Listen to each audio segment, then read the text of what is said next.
We all know or should know that scouting is invaluable in Age of Empires 2 at all points of the game, but scouting is far from the only job our starting scout can take on. In this video I will be going through my top things to do with a starting scout other than scouting.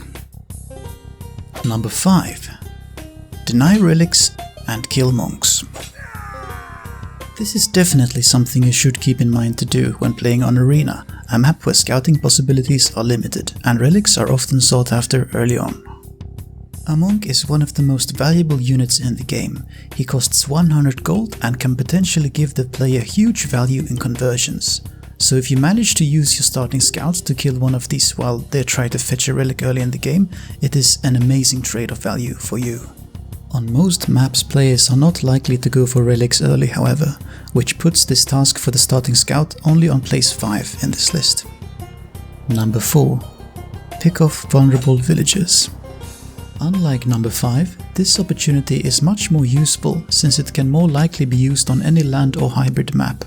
Lone villagers are often found away from safety and their colleagues when they're building walls or houses on the periphery of their base. Early on you are more likely to kill the villager since they might not have loom or may even be an age behind, but in any case it can be valuable to disturb the villager by keeping their base open for longer and forcing more idle time onto the opponent. Finding lone villagers is not a certainty though, which prevents this task from going any higher on this list. Number 3. Block units. Blocking units is always something your starting scout can do no matter the map. The first instance in the match this becomes something you can do is the ball lure.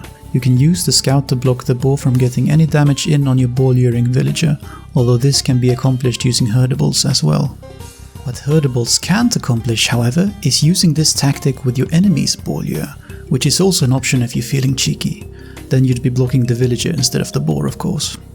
You can use your starting scout in the same way to keep an enemy villager from running away from your military. Number 2. Lure boars.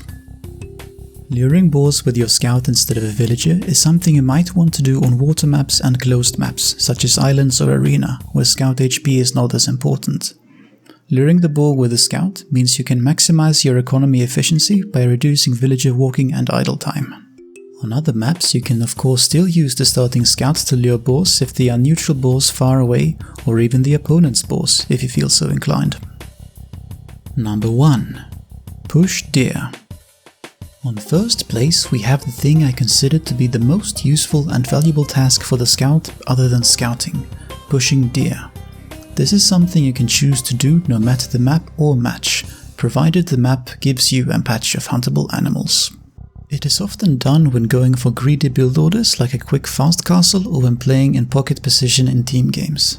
Keep in mind that pushing deer means sacrificing some early scouting, so think twice before doing it in 1v1 games on open maps.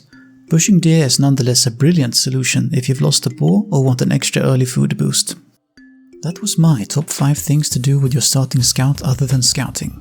Can you think of anything else the starting scout can help out with? Leave a comment below. Thank you for watching and I'll see you next time.